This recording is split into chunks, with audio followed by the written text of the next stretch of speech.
pembelajaran kita mulai, coba dulu lihat sekelilingnya apakah ada kotoran atau mungkin sampah, serta kondisikan dulu kelasnya. Itu kursinya dewasa tuh. Coba langsung. Saya tidak tahu. Oke. Kita ambil absen dulu ya. Intan, Pak. Usama, ada dua. Zaki, dua. Isan, ada dua. Oke, semuanya ya. Nah, sekarang sebelum kita masuk kepada pembelajaran pada hari ini, Bapak mau nanya terlebih dahulu, apakah masih ada yang ingat pembelajaran kita pada minggu lalu tentang akhlak terpuji yaitu jujur? Apakah masih ada yang ingat? Bukan? Nah, coba jelaskan lebih singkat. Jujur itu adalah berkata apa adanya Pak, tidak dibuat-buat, tidak digantikan dan juga tidak dikurangkan. Nah, betul sekali. Jujur itu adalah perbuatan yang mana tidak melebihkan suatu perkataan dan tidak juga mengurangi perkataan yang kita lakukan. Nah, kemudian pada pembelajaran sekarang kita belajar tentang kebalikan dari akhlak terpuji, yaitu akhlak tercela, yang mana judulnya adalah fitnah dan adu domba. Oke, sebelum kita masuk ke pembelajaran, Bapak menjelaskan terlebih dahulu tujuan pembelajaran kita pada hari ini, yakni adalah peserta didik dapat menjelaskan pentingnya menghindari sikap tercela seperti fitnah, hoaks, dan adu domba dalam kehidupan sehari-hari, dan peserta didik dapat juga mengidentifikasi contoh pelaku fitnah dan adu domba di lingkungan sekitar, serta peserta didik dapat menunjukkan sikap peduli atau bertanggung jawab terhadap mencegah penyebaran dari informasi yang tidak benar. Nah, karena sudah Bapak jelaskan tujuan pembelajarannya, sekarang kita menonton video terlebih dahulu untuk menambah pemahaman kita terhadap materi pada hari ini. Silahkan ditonton terlebih dahulu ya. Oke. Dari video tadi yang sudah Bapak tayangkan, apakah ada dari nama Bapak yang bisa mengambil kesimpulan? Bagaimana? Apakah ada? Fitnah Pak. Menfitnah orang. Menfitnah orang, ya betul sekali. Pada video tersebut dikatakan bahwa seorang laki-laki atau murid di sana itu memfitnah temannya karena telah menyembunyikan amplop di tasnya sendiri, yang padahal yang menyembunyikan amplop tersebut adalah si murid laki-laki tersebut. Nah, itu adalah salah satu contoh dari akhlak tercela, yaitu fitnah, yang mana mengatakan atau memberitakan sesuatu yang buruk dan tidak jelas kebenarannya. Kemudian kita langsung masuk saja kepada materi kita pada hari ini, yakni adalah fitnah. Pengertian fitnah. Fitnah secara bahasa berarti ujian, jatuh pada hal yang tidak diinginkan, dan fitnah juga berarti kufur. Kata fitnah secara terminologi adalah perkataan tanpa dasar yang dirancangkan untuk menjatuhkan atau merendahkan martabat seseorang.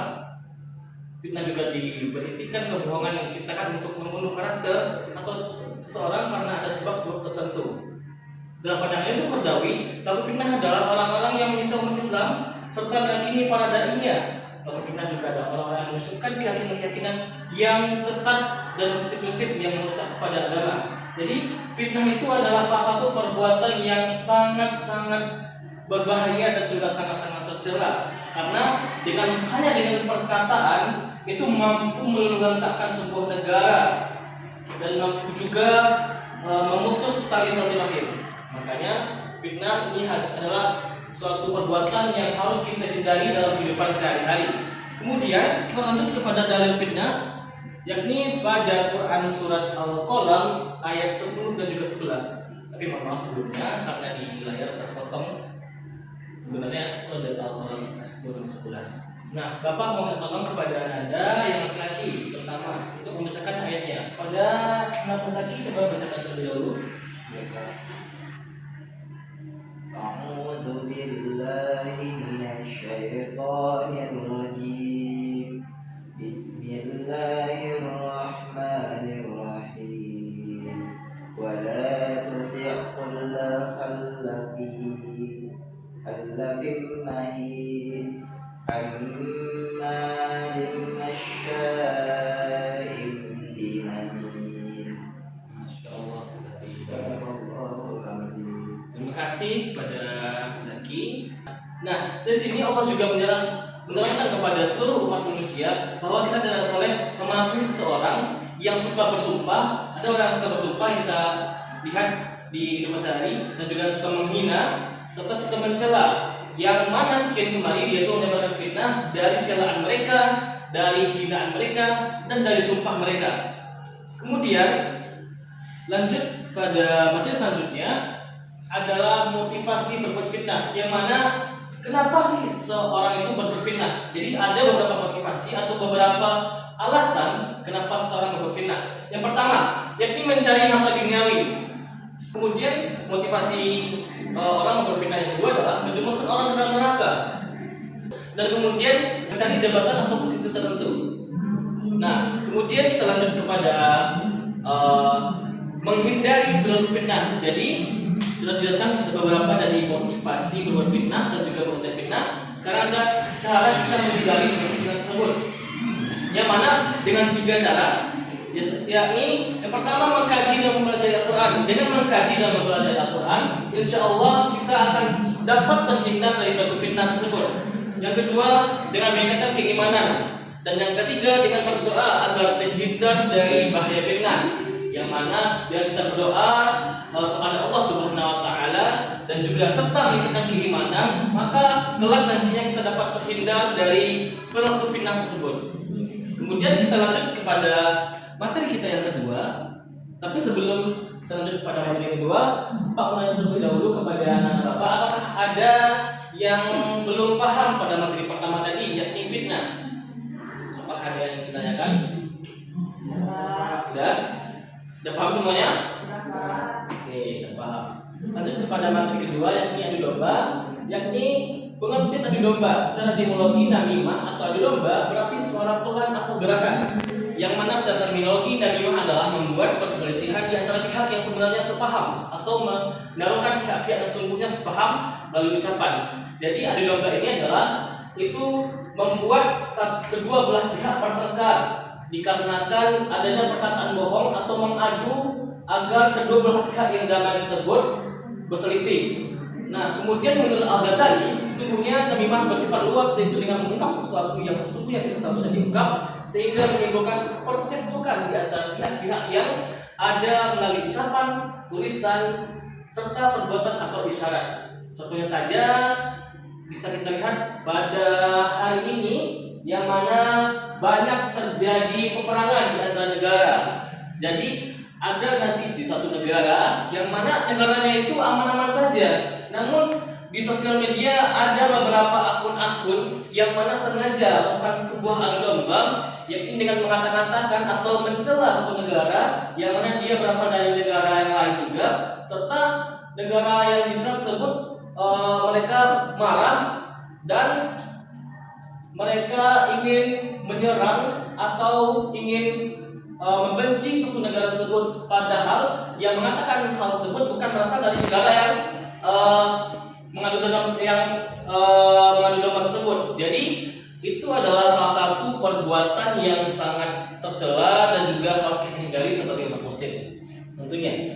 Dan kemudian kita belajar juga tentang dalilnya, seperti tadi juga ada dalil tentang fitnah. Adu domba juga mempunyai dalilnya, yakni pada surat Al-Hujurat ayat 6 yang berbunyi, A'udzu billahi minasyaitonir rajim. Bismillahirrahmanirrahim. Ya ayyuhalladzina amanu in ja'akum fasiq binaba'in fatabayyanu an tusibu qauman bijahalatin fatusbihu 'ala ma fa'altum nadimin. Yang artinya, wahai orang-orang yang beriman, jika seorang fasik datang kepadamu membawa berita penting, maka telitilah kebenarannya agar kamu tidak mencelakakan suatu kaum karena ketidaktahuanmu yang berakibat kamu menyesali perbuatanmu. Jadi Allah juga sudah menerangkan kepada umat Islam, kepada seluruh umatnya, bahwa ketika ada suatu berita yang datang kepada kita, haruslah kita teliti terlebih dahulu, karena takutnya nanti berita yang datang kepada kita adalah berita yang hoax atau berita yang palsu, yang nantinya menyebabkan adanya suatu kegaduhan ataupun masalah. Maka oleh karena itu, dengan dalil ini kita juga harus mempelajari dalam kehidupan sehari-hari ketika kita mendapatkan suatu berita adalah kita teliti terlebih dahulu apakah benar atau tidaknya sehingga tidak menjadi suatu masalah atau ancaman bagi kehidupan kita sendiri. Kemudian setelah lanjut dari dalil tersebut kita masuk kepada hal-hal yang diinginkan oleh pelaku namimah. Ada beberapa hal mengapa pelaku namimah itu melakukan sebuah perbuatan tersebut. Yang pertama, melekatkan cerita buruk kepada seorang, yang mana dengan mereka mengadu domba seseorang juga melakukan citra buruk kepada seorang yang mana citranya itu yaitu pemarah. Dengan mengadu domba mereka menunjukkan bahwa seorang yang diam itu ternyata pemarah. Jadi mereka menanamkan citra buruk, kemudian menjadikan berlebihan dalam ucapan, dan terakhir meletakkan citra positif pada sosok lainnya. Nah, pada sosok lainnya ini adalah pada sosok pelaku itu sendiri. Ketika dia melakukan adu domba, dia tanpa tersadari mengatakan citra positif bahwa dia itu adalah seseorang yang benar dan seseorang yang baik dan mengatakan hal yang sepatutnya. Kemudian yang keempat adalah menghindari perilaku namimah. Nah, bagaimana cara kita menghindarinya? Yang pertama, menghindari gosip. Yang kedua, mencegah atau menasihati pembawa berita. Dan terakhir adalah memiliki asas praduga tak bersalah. Nah, itu tadi materi kita pada hari ini yang mengenai dengan fitnah dan juga domba. Kemudian Bapak akan membagi Anda menjadi dua kelompok, yakni kelompok perempuan dan kelompok laki-laki dalam sebuah model pembelajaran kita, yakni adalah mencocokkan jawaban. Jadi Bapak tempel di papan tulis ini suatu pernyataan dan kemudian anak-anak Bapak nanti mencocokkan jawaban dengan pernyataan tersebut. Sini ada 5 pernyataan yang mana berkaitan dengan materi kita pada hari ini, yakni fitnah dan juga domba. Jadi caranya ini nanti ada perwakilan 2 orang di tiap kelompok yang akan nanti menuliskan tentang perbuatan apa yang ditunjukkan dari pernyataan yang telah Bapak sematkan pada kertas warna-warni tersebut. Misalnya perbuatan fitnah atau perbuatan domba, dan bahkan bukan perbuatan fitnah atau domba, melainkan perbuatan terpuji. Oke. Sebelumnya Bapak minta kesediaan dari Bapak 2 orang dari kelompok untuk maju ke depan terlebih dahulu. Yang laki 2 orang dan yang perempuan juga 2 orang. Ayo maju ke depan. Oke.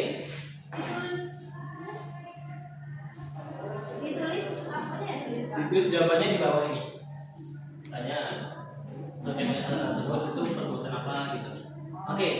Untuk soalnya, jadi yang perempuan itu soalnya kedua, dan laki soalnya 3 gambar.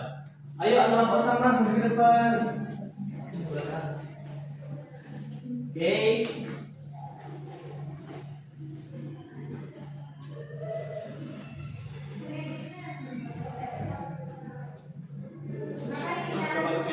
Coba ini.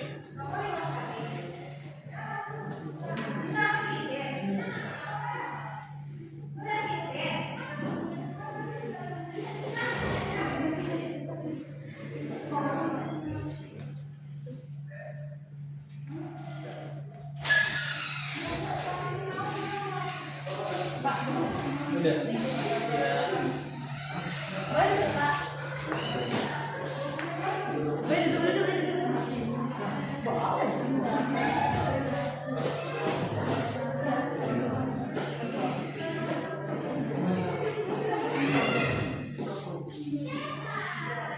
Jika ada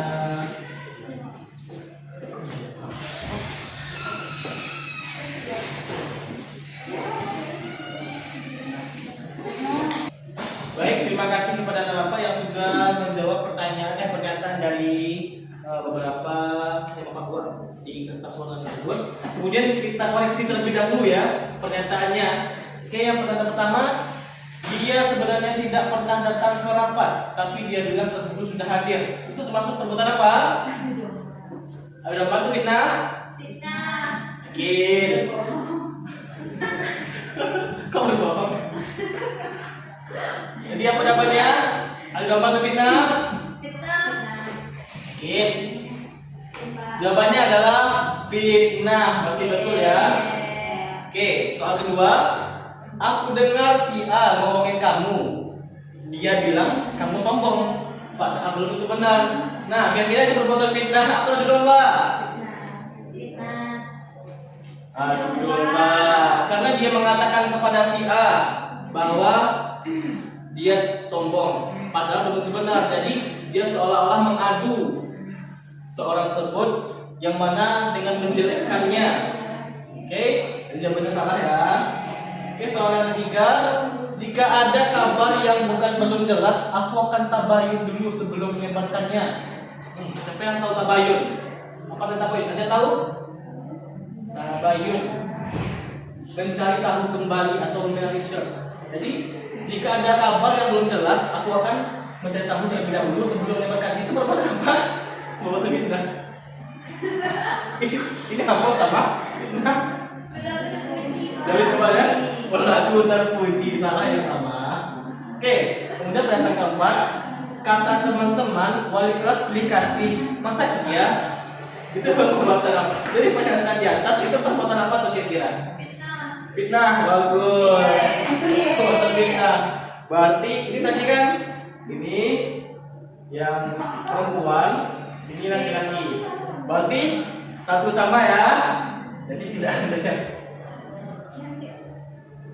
Nah, berarti satu sama. Terima kasih kepada Bapak yang sudah maju ke depan. Bapak apresiasi dan kita juga berikan apresiasi bersama, yaitu aplaus masing-masing.